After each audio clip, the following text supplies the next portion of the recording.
د سرپاڼو څخه د کندهار ولایت یو سراب یم. موږ موضوع نن د احتجاج دا وه چې موږ ټول سرپان راټول شوي وو، خپل حق موږ د امریکا څخه غواړو.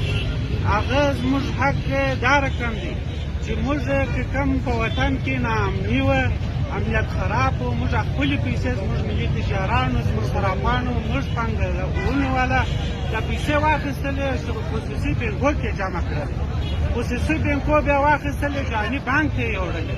جاني بانک اوس دا دې کنګل کړي زموږ حق. دا نه د حکومت دي، نه په حکومت اړه لري، نه د سیاسونو دي، دا زموږ خپل حق دي.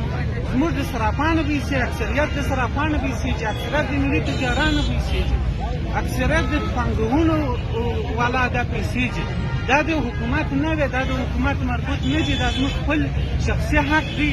موږ د جو بایډن څخه دا غواړو چې زموږ حق و زموږ مظلوم ولس ته بیرته واپس راکړي.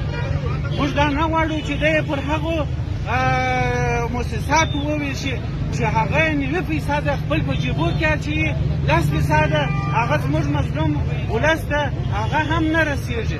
هغه داسې یو پیسې مصرفوي په دغه زموږ د پیسو څخه چې هغه بیرته هغه خپل خارجي اجنټان راولي، هغو ته یې بیرته په رشوتو، په تنخواو، په خپل مصارفو، په خپل امنیت کې وکړي. 10% هم نه په زموږ ولس ته نه رسېږي. موږ 100% خپل حق غواړو، 1% هم موږ نه امریکا ته ورکوو، نه خارجي مؤسساتو ته ورکوو، نه د هغه خواستګارانو ته ورکوو. موږ غواړو چې زموږ حق خپل افغانستان ته، خپل یو $1 و خپل حقدار ته، خپل مظلوم ولس ته ورسېږي.